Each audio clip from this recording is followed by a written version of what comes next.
Bonsoir à tous, j'espère que vous allez bien. Moi aussi, je vais bien par la grâce de Dieu. Merci, merci, merci pour tous vos encouragements. Et c'est encore avec un plaisir que moi, je me tiens là, par la grâce de Dieu, pour vous partager les miracles de Jésus dans ma vie. Avant de commencer, j'aimerais bénir le Seigneur, dire combien de fois il est bon pour moi et essentiellement pour donner le témoignage pour la gloire de Jésus. Saint-Esprit, nous te rendons grâce pour tout ce que tu fais de bon dans nos vies. Merci pour ta présence, merci pour ton mot d'ordre, merci pour ton onction, merci pour ton amour. Et Saint-Esprit, glorifie-toi, que la vérité soit dans ma bouche et que ce que je vais partager en ce soir, Saint-Esprit, puisse guérir encore des âmes, restaurer des âmes, fortifier, encourager quelqu'un à venir avec toi, encourager quelqu'un à accepter la marche avec toi. La marche avec toi n'est pas facile, ce n'est pas la randonnée, mais c'est une marche avec assurance, avec certitude que l'Éternel est avec nous, que Emmanuel est avec nous. Père, je te rends gloire en toutes choses et que ton nom soit glorifié. Frères et sœurs, beaucoup de personnes m'ont demandé comment est-ce que j'avais connu Jésus. Et pour ceux qui m'ont connu il y a quelques années en arrière, beaucoup ont pu voir combien de fois j'ai été radical lorsque j'ai décidé de marcher avec Dieu. Et j'ai eu relativement à cette décision-là beaucoup de persécutions, beaucoup de séparation, dont je bénis le nom du Seigneur pour cela, qui ont fait aujourd'hui de moi quelqu'un de quand même stable émotionnellement. Et je bénis Dieu. Et ces personnes se demandaient comment est-ce que j'ai fait pour demeurer jusqu'aujourd'hui. D'autres, comment est-ce que j'ai rencontré Jésus, parce qu'ils ne savaient pas vraiment grand-chose. Ils ne savaient pas vraiment grand-chose. Ils se sont dit peut-être, tiens, on lui a parlé de Jésus, chose qui est vraie. Et aujourd'hui, il est dans les choses du Seigneur à fond. Mais toute personne qui a rencontré réellement Jésus a dans son cœur un fondement qui certifie la véracité de sa rencontre avec Dieu. Et c'est ce fondement-là qui nous permet de demeurer, même quand on devient difficile. Se rappeler que quelque chose s'est passé.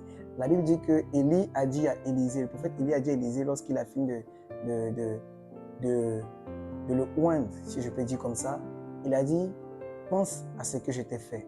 Et nous tous, Jésus a fait quelque chose qui, dans notre vie, qui aujourd'hui, même quand on passe par un moment difficile, on se rappelle de ce que Jésus-Christ a fait.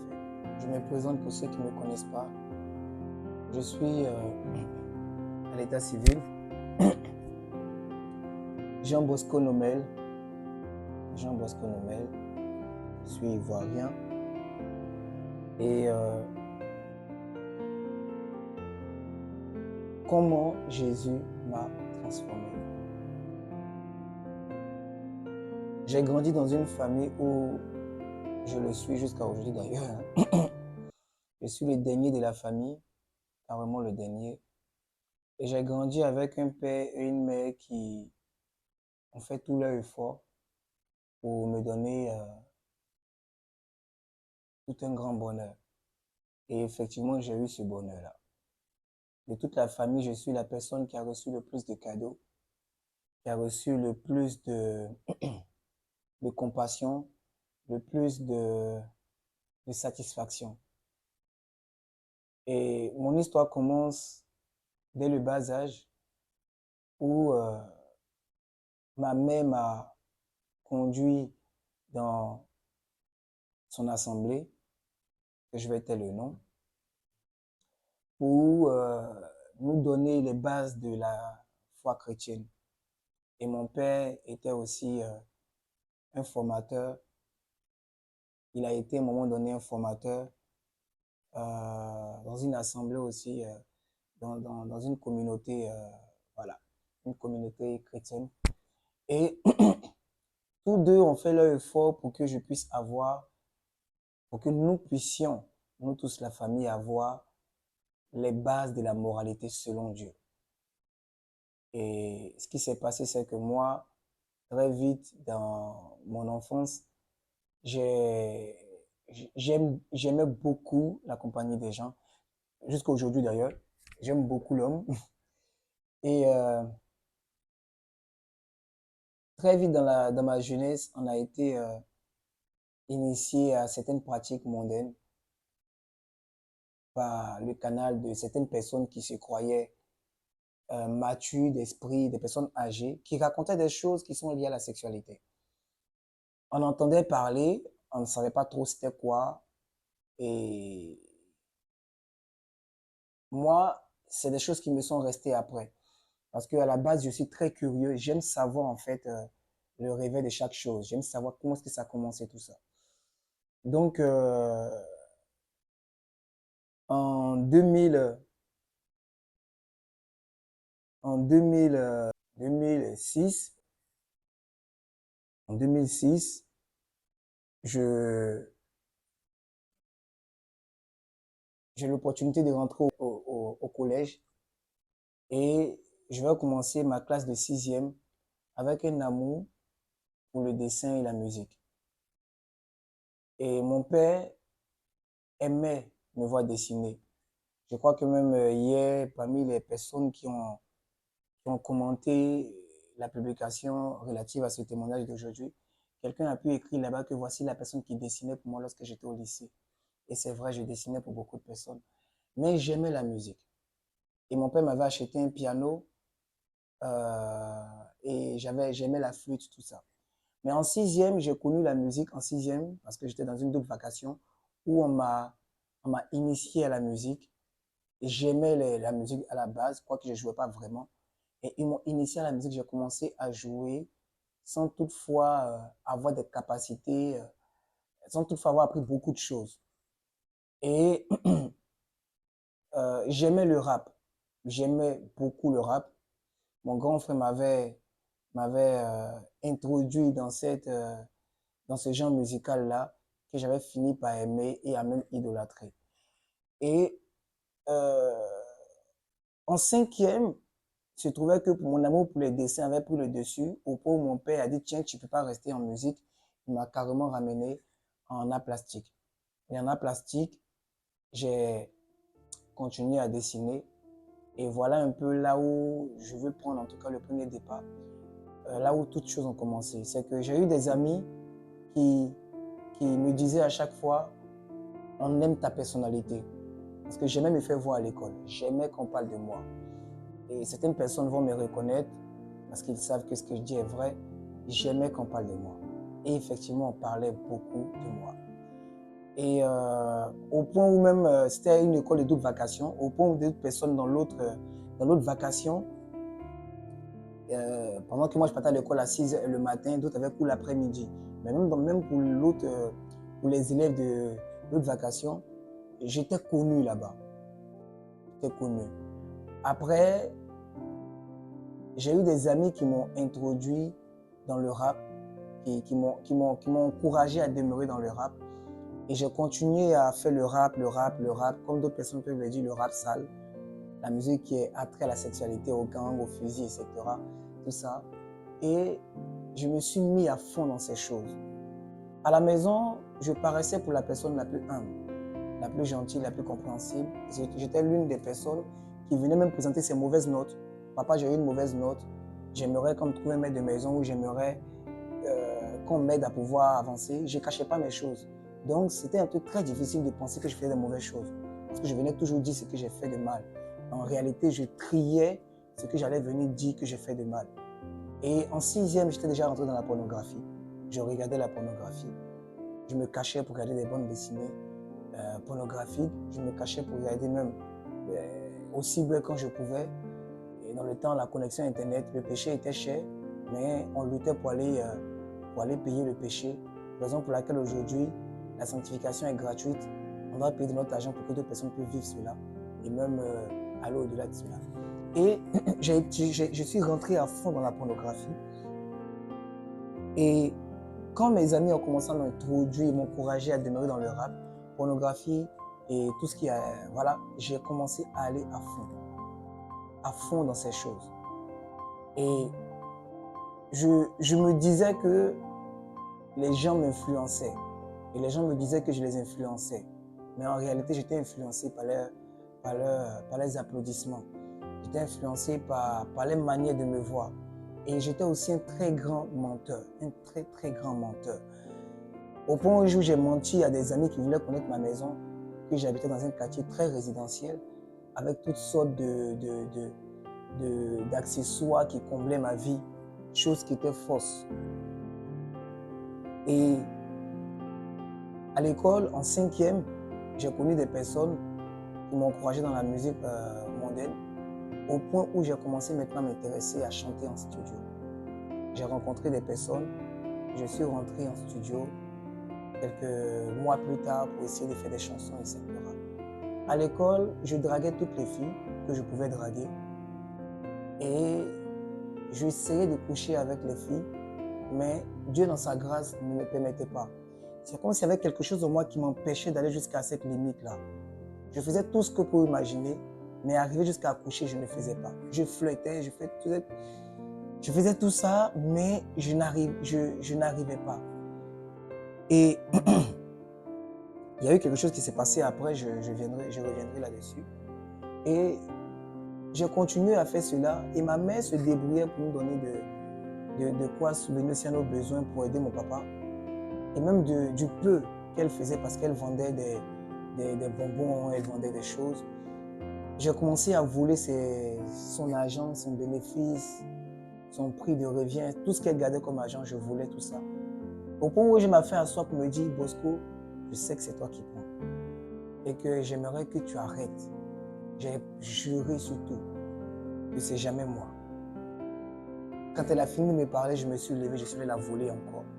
Et j'ai même volé son argent et même les trucs qu'elle vendait, je suis allé à l'école. Et à l'école, mon père m'avait dit une fois que le jour où j'irai à l'école, de me débrouiller pour ne pas avoir de problème. Et il ne viendra pas m'aider si j'ai tort. Mais si j'ai raison, il viendra me défendre.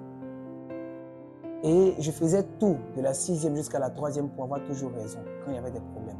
Et mon père venait me défendre.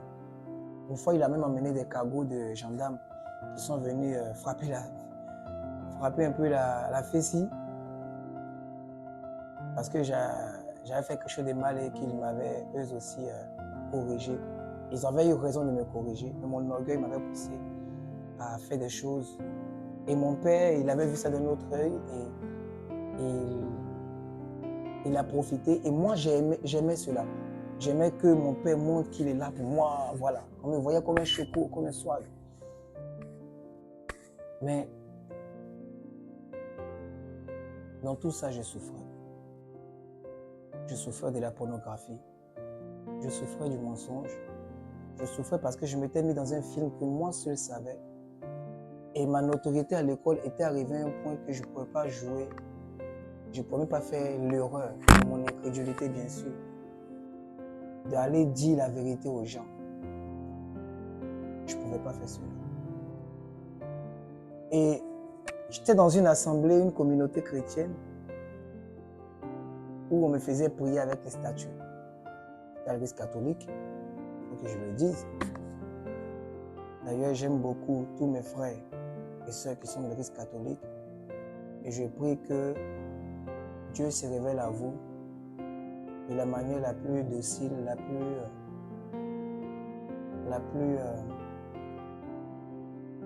plus concrète des manières, afin que vous puissiez voir et vivre une vie chrétienne remplie d'expériences. Donc, ce qui va se passer, c'est que la drogue, la pornographie, plutôt la musique mondaine et la pornographie, ont fini par m'attirer des personnes qui pensaient que je me droguais. Et en 4e, un ami m'a présenté la drogue pour la première fois. Et mon ego m'a demandé, ça tu connais, non? Il dit, ouais, je connais. Mais en réalité, je ne voulais pas. J'ai eu même peur ce jour-là. Et il m'a fait fumer la drogue. Et j'ai commencé à fumer la drogue, j'ai commencé à fumer, je me cachais pour fumer. Je ne fumais pas la cigarette, mais je n'ai jamais fumé la cigarette. Mais je me suis caché pour fumer la drogue de la 4e à la 3e. Et j'ai fumé pendant bon longtemps, de 2007 à 2000. overdose. Ce qui s'est passé, c'est que la drogue a fini par me conduire dans les boîtes de striptease. J'aimais pas les boîtes de nuit où on partait s'asseoir pour boire la boisson. Quoique souvent, quand je pouvais, je partais. Je n'étais pas un gars aussi qui était forcément aisé. Donc, ce n'est pas des choses que j'allais m'asseoir pour aller gaspiller beaucoup d'argent dans la boisson. Mais mon amour pour la pornographie m'a conduit dans les boîtes de striptease de zone 4. J'ai fini par me retrouver dans beaucoup de boîtes dont je connaissais les noms comme les doigts de ma main. Et c'était ce genre d'endroit-là que j'aimais.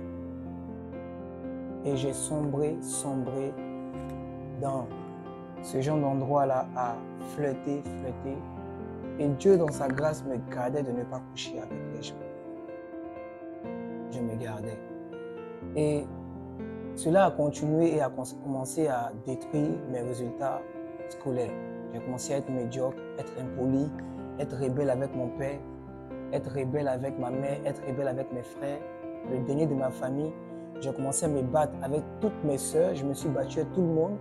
Quoique je n'avais pas de force, même quand on me frappait, je me tenais là à vouloir prendre garde, à vouloir me battre quand même. Et on ne me comprenait plus. On essayait de me canaliser, mais on ne comprenait plus. Et la musique moderne avait fini par gagner du terrain sur ma vie.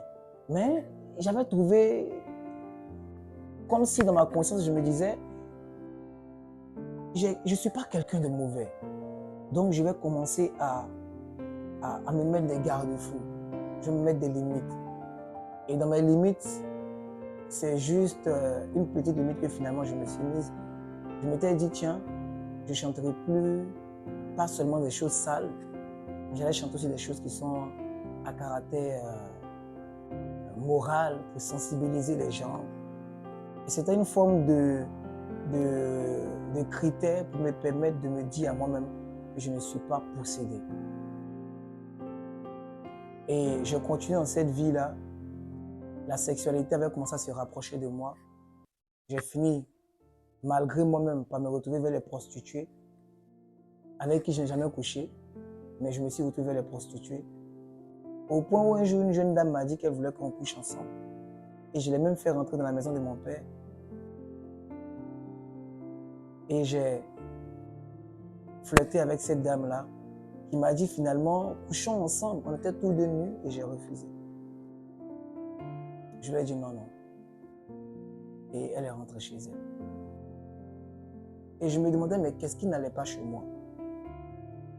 Qu'est-ce qui n'allait pas vraiment chez moi? Je prie que ce témoignage-là délivre la vie de plusieurs personnes et glorifie le Seigneur.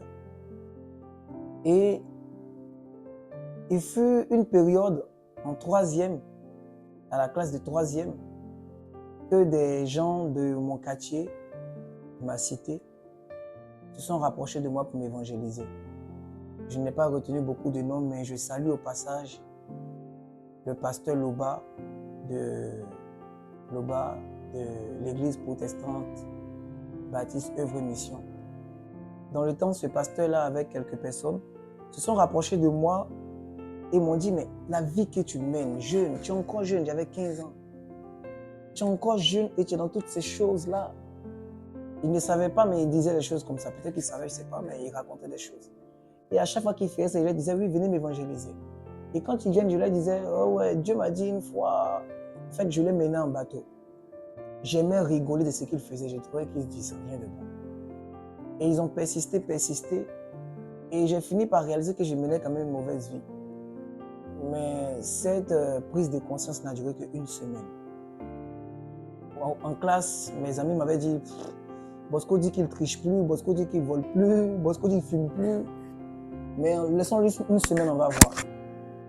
Et une semaine plus tard, je suis retombé dans les mêmes choses. Femme, vol. Et personne ne savait ces choses-là vraiment. Et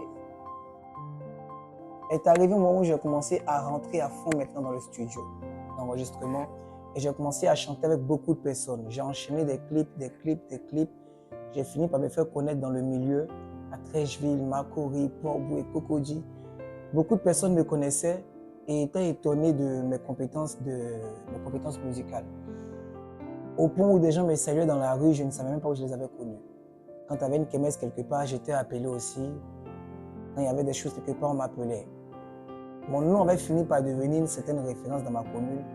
Et même dans l'école, l'école dont je porte aussi le nom, Bosco. Et j'ai fait la rencontre de quelqu'un de bien quand même, dont je vais taire le nom, un arrangeur, qui m'a pris dans son studio, qui m'a encouragé et qui m'a fait enregistrer gratuitement. Je n'ai jamais payé dans un studio d'enregistrement. Et j'ai fait la rencontre d'un homme de Dieu, aujourd'hui une personne qui est homme de Dieu, qui s'appelle Saga Boni. Saga, je te salue au passage. Que Dieu te bénisse. Et là où tu es. Avec qui je chantais, avec qui j'ai passé beaucoup de temps, j'ai eu aussi une expérience. Donc j'ai fait la rencontre de beaucoup de personnes et j'avais commencé à chanter et puis à faire des clips avec l'aide d'un ami qui est devenu aujourd'hui un chrétien, qui m'a beaucoup encouragé aussi. Et j'ai sombré dans l'addiction de la musique mondaine. J'ai sombré dedans. Je voulais à tout prix devenir une star. À tout prix. Et je savais que je pouvais le devenir selon la voix que j'entendais dans le temps. Et la drogue avait commencé à prendre le dessus.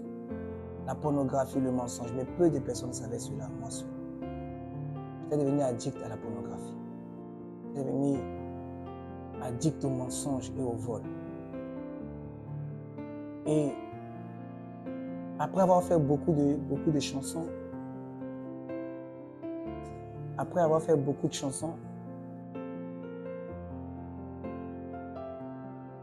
j'ai fini par tomber sur des personnes qui ont écouté ma musique. Et dans ma cité, les gens écoutaient ma musique. Et dans tout le quartier, en tout cas, ça écoutait. Je suis tombé sur des personnes qui m'ont fait prester au palais, qui m'ont fait prester dans des boîtes de nuit, des soirées, des après-midi d'anniversaire, des petites fêtes et autres. Et j'ai même participé à un festival de musique, un festival award, où des gens étaient émerveillés par mes compétences, mes talents et toute l'onction démoniaque qui m'accompagnait, qui m'ont proposé même de chanter avec eux dans des groupes. D'autres personnes se sont approchées de moi, m'ont proposé la somme de 75 000 francs juste pour venir chanter 3 heures en soirée dans les cabarets, 4 fois par semaine. Il y a eu beaucoup de propositions. Mais dans le fond, je souffrais. J'étais seul. J'étais vide. Quoique présent au milieu de beaucoup de personnes, j'étais vide. Quoique présent à beaucoup de manifestations, d'événements, des aides, des trucs, j'étais vide. Quoique les gens m'appelaient pour me dire qu'ils veulent me voir, ils veulent qu'on parle ensemble, j'étais vide.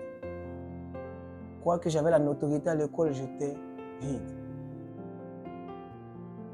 Et en troisième, j'ai passé le BPC et je n'ai pas eu la moyenne, je n'ai pas eu l'examen.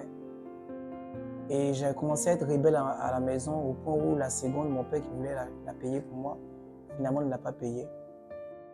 Et je voulais retourner à l'école, je ne savais pas comment faire. Donc je me réveillais les matins à 6 heures, je prenais mon kaki et je partais sur la route comme tout le monde. Arrivé au carrefour, mes amis prenaient le car, les voitures, marchaient pour aller. Et moi, je leur mentais que j'étais dans une école. À Port-au-Bouet, je racontais des bobards. Juste pour me réconforter que je ne sois pas en train de rester à la maison, que je sois en train de détruire ma vie. Parce que la drogue et tout ce que je vous cite m'avait détruit ma vie, m'avait détruit ma relation familiale. Et j'ai trouvé refuge dans la musique et je me suis mis à fond. J'ai fait 8 titres et 8 clips ont suivi ces 8 titres. Et il y avait de la progression sur ces choses. Et un jour, je suis allé chanter dans une boîte de nuit et je suis tombé sur une personne qui était déjà connue, qui passait sur les chaînes TV et qui m'a invité à venir chez lui à la maison le lendemain de cette soirée-là. Ce soir-là, il m'a donné de l'argent Le lendemain, il m'a dit, prends cet argent, viens, prends un taxi, viens me trouver quelque part. Chose que j'ai fait. Arrivé là-bas, il a joué 4 sur table. Il m'a dit directement, je veux que tu chantes un mois sur des projets.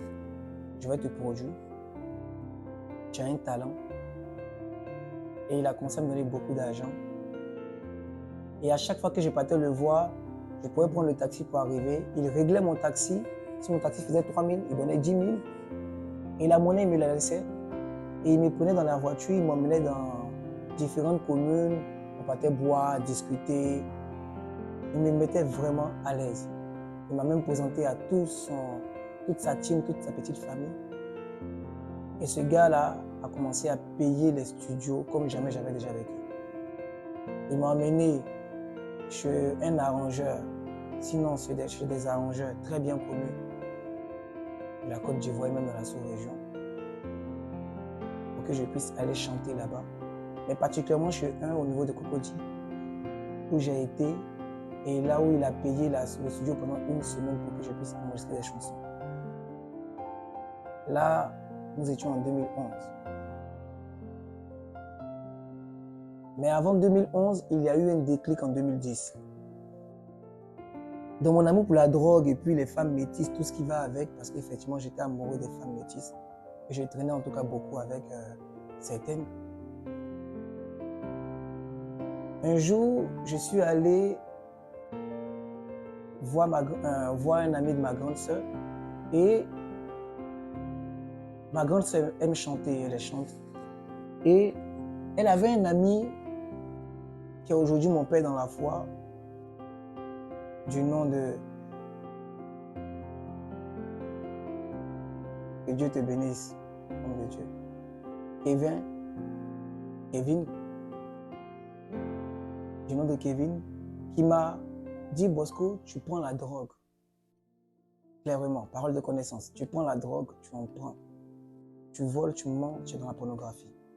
Tu meurs, tu iras en enfer. Mais Dieu t'aime. Dieu a déposé des choses en toi et Dieu veut que ces choses-là sortent pour la gloire de son nom. Mais le problème, c'est que tu n'aimes pas Dieu.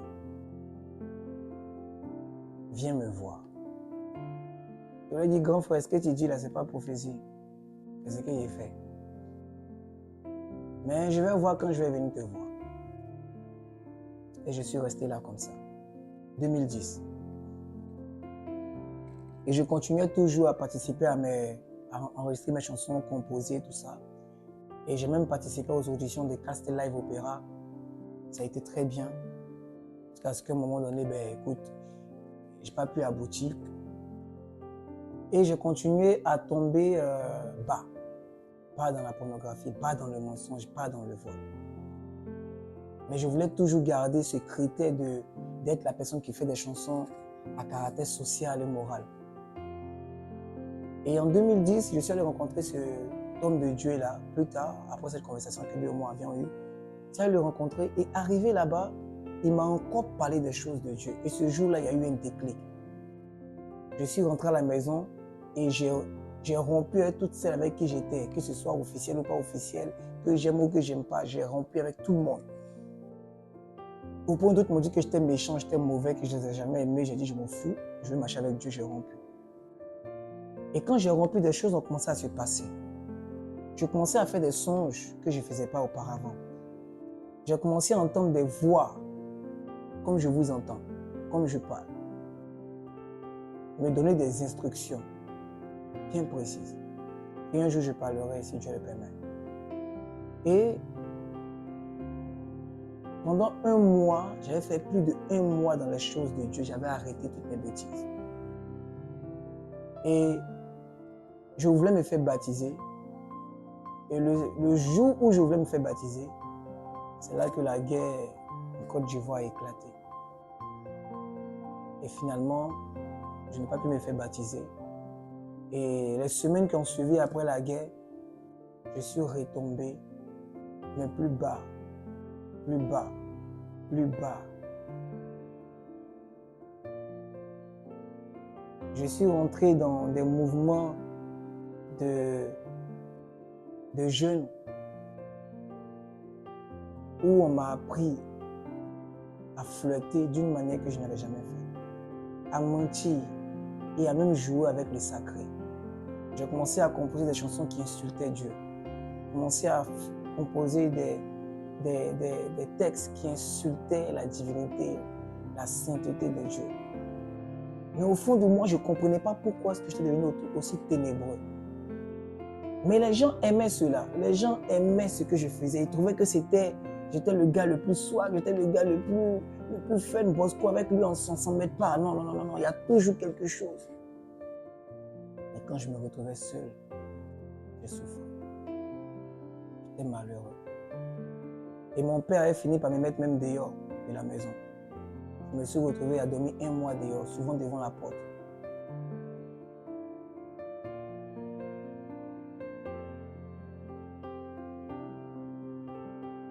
Je me rappelle une fois, j'étais allé rendre visite à mes cousins en vacances. Et ils avaient vu dans mon téléphone la photo d'une fille métisse dans une posture un peu déconcertante. Et ils m'ont dit, mais tu aimes les métisses? J'ai dit, non, celle-là, c'est mon amie. Ils m'ont dit, non, non, c'est pas ton amie. J'ai essayé de dire la vérité, on ne me croyait plus. Même quand je disais la vérité, on ne me croyait pas. Et j'ai dit, non, c'est mon ami. Ils m'ont dit, bon, si c'est ton ami, c'est que tu es un mouilleur alors. J'ai dit, non, non, tu peux un mouilleur, moi, il n'y a pas peur de quelqu'un. Ils m'ont dit, non, non, écoute, si tu n'es pas un mouilleur, regarde la fille qui est en train de passer. Parce qu'à l'instant où on parlait, une jeune dame passait. Ils m'ont dit, cette fille-là, on va la téléguider ce soir, tout le monde va, on va l'emmener ce soir, tu vas coucher avec elle. Si tu es vraiment un homme, tu vas coucher avec elle. Il a dit, ok, il n'y a pas de souci, emmenez-la.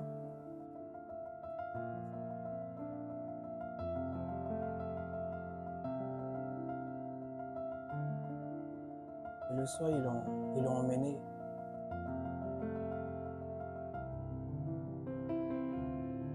De 23h à 3h du matin, ils ont couché avec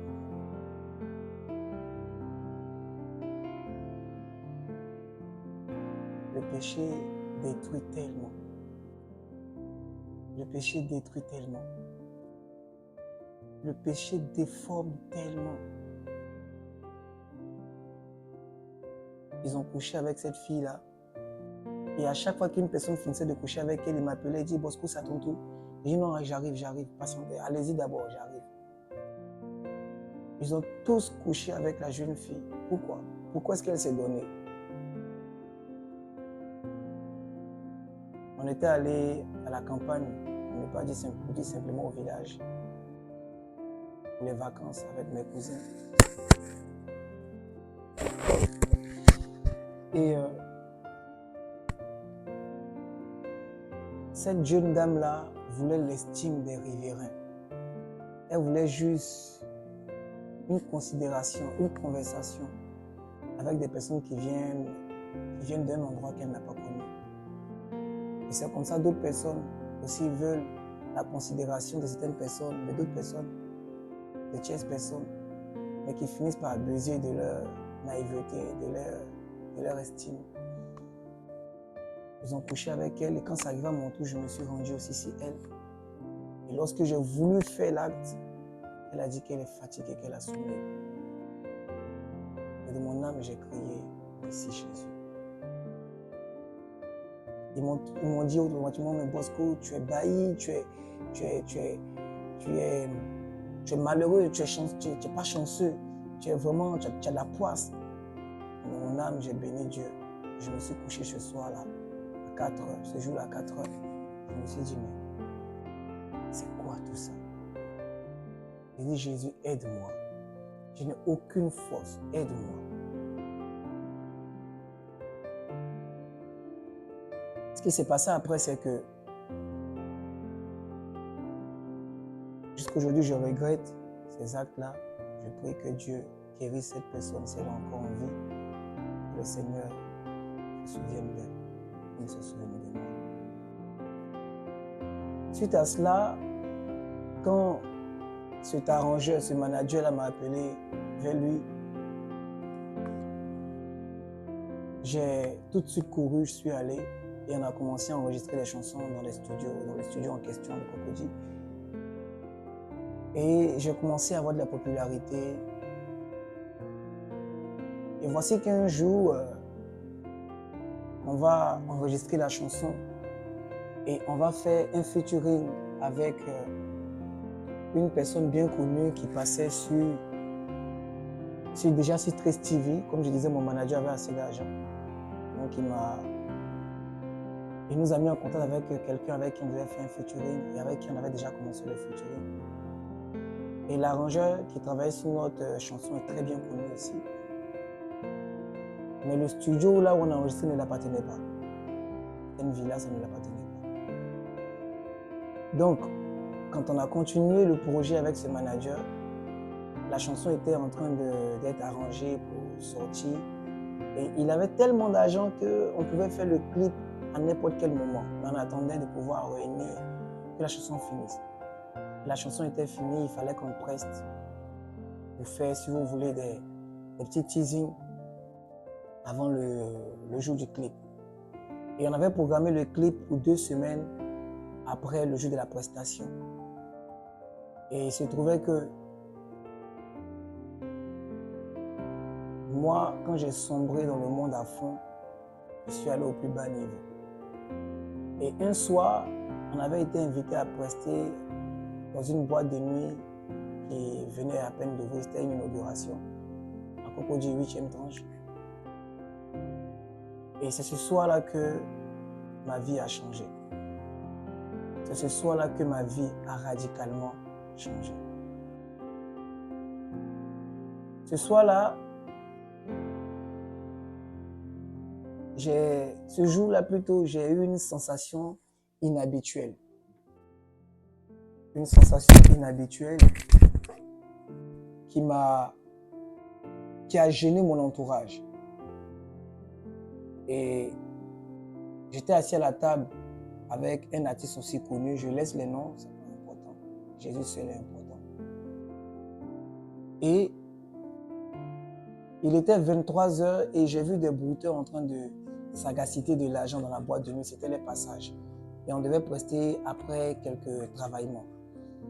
Et j'étais en train de, comme d'habitude, répéter mes textes.